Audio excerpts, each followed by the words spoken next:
Hi, this is Drew Jones of Drew's Guitar Shop in Seattle, Washington, and today I wanted to talk about Gibson style three-way switches. So I have one here that I'm going to kind of go ahead and use as my demo model here. This is a Switchcraft kind of long switch. This is the kind of thing that you'd see in like a Les Paul or an Archtop or something like that. Yeah, pretty standard fare. I use this one here in particular because it's longer and it kind of has more going on that's easier to see. So let's go ahead and get into how this thing works. So you can kind of see that when I click this thing that there's this little black kind of knobby thing that kind of comes in contact with these tabs on the side. And when I kick it over to one side, it kicks this tab away from the internal tab. So you can see that, down in here there's this one here, and on the outside there's this one here, but these two balls are no longer touching. When I flip it back, the balls are touching. When I do the other side, those balls are no longer touching. When I flip it back, the balls are touching.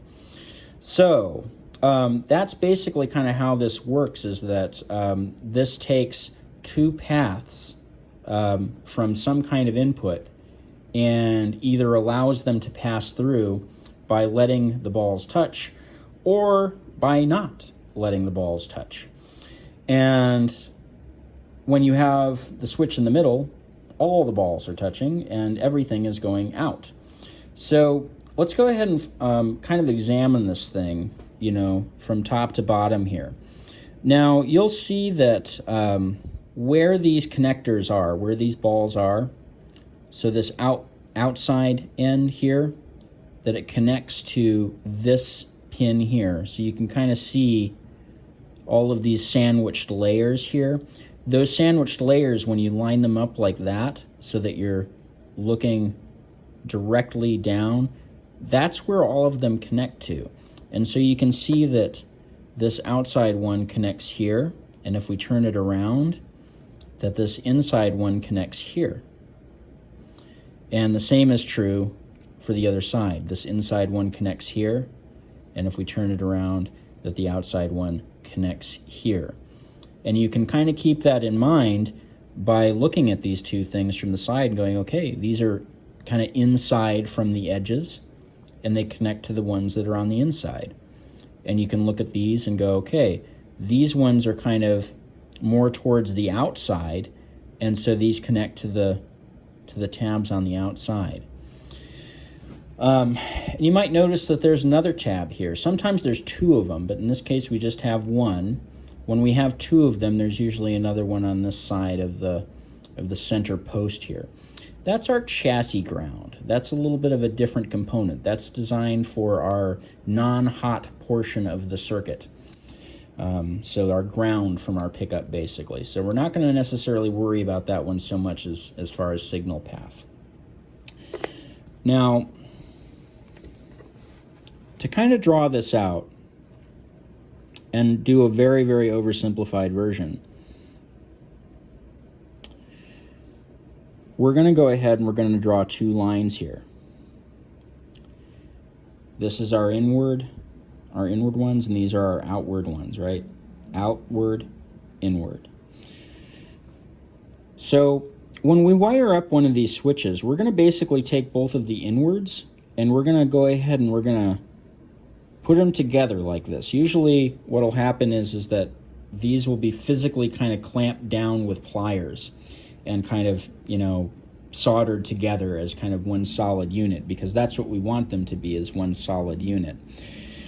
And then this is basically going to be kind of our master output. This is going to go to our OP jack. That's our output. That's the thing that goes into the amplifier. Now, these two over here, however, are going to go to our pickups. So we're dealing with a Gibson something or other here, so let me draw a little bad illustration of a humbucker. So here's our bridge. And then we have this one over here.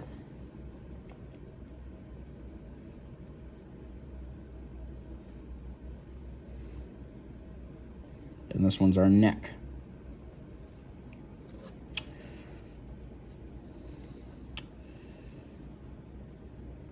And as far as the signal path goes, what's going on here is that as these two connect, when these bridge, that means your neck pickup is going to the output jack. So when we flip this over, right, and we've got this side connecting, and we don't have this side connecting, it's only the neck pickup going in. So the balls are touching on this side, they're letting that neck pickup go through, they're not touching on this side, so they're not letting the bridge pickup go through.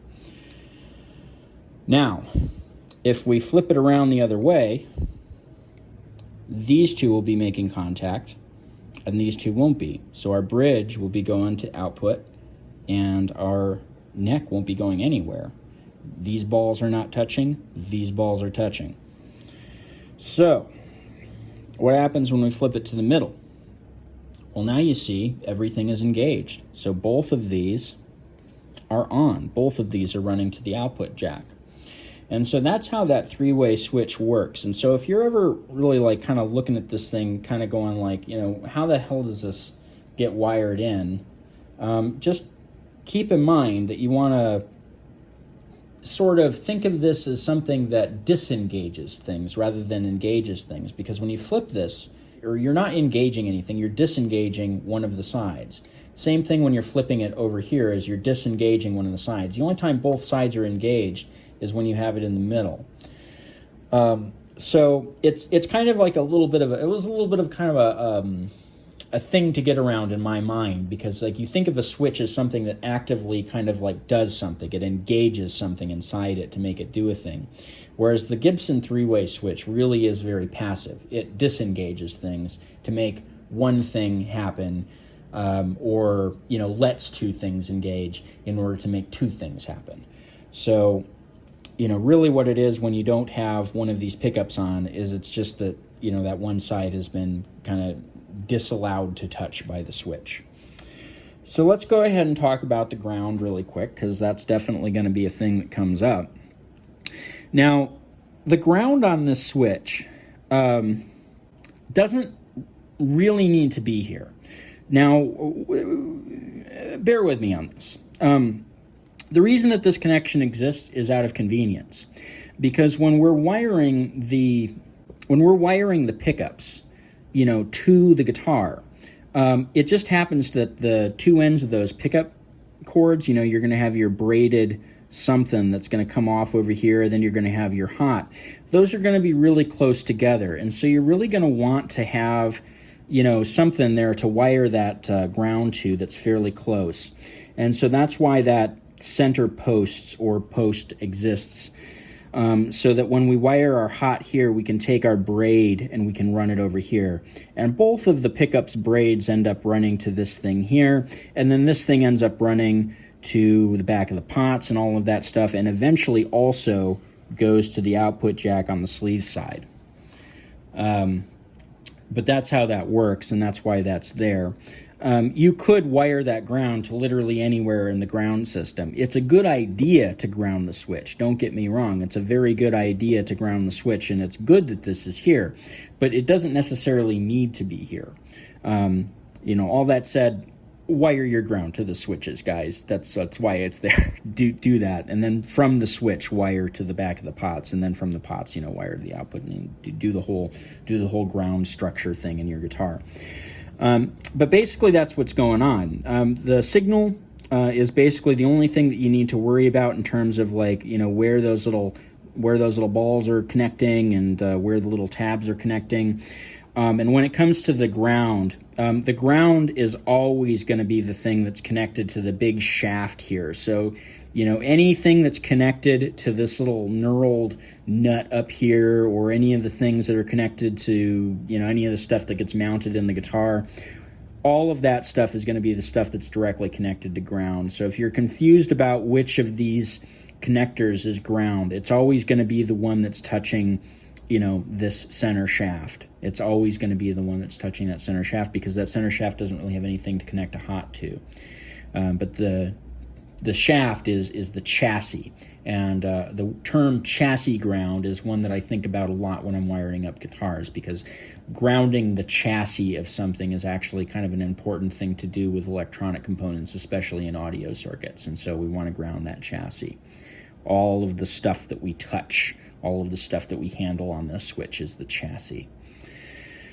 So that's how that all works. You got your inside that get wired to the output jack. That's your hot part of the signal that goes into the switch. And then for the pickups, those get hooked up to the outside tab on that switch, which can be connected to either one of those two internal tabs. And that's how you wire up one of these switches. And so when you're taking this up and you're looking at it, keep this illustration in mind and keep the switch lined up dead center like that, so that you can look at which connectors connect to which layer, because these are all layers that are going to connect to something, and you just need to know where they go in order to make them work. So this has been Drew Jones of Drew's Guitar Shop in Seattle, Washington. If you liked this video and found it entertaining, you can drop me a tip at my Ko-Fi or my Patreon in the description of this video. You can also go down there and find my Reverb page, where I sell some instruments and some other stuff, and you know, see if any of that stuff is cool to you. I've also got a link down there to my website. On my website, you can find my contact information, my pricing page, as well as a page that I wrote on caring for stringed instruments. And newly added to that page is a page on basically everything that you could ever want to know about fretwork. You can access that page by going to my price page and clicking on any of the links under fretwork. If you found this video cool, and you happen to think you have some friends that might also think it's cool, link it around. That always helps me out. Otherwise, this has been Drew Jones of Drew's Guitar Shop in Seattle, Washington. Thank you for watching.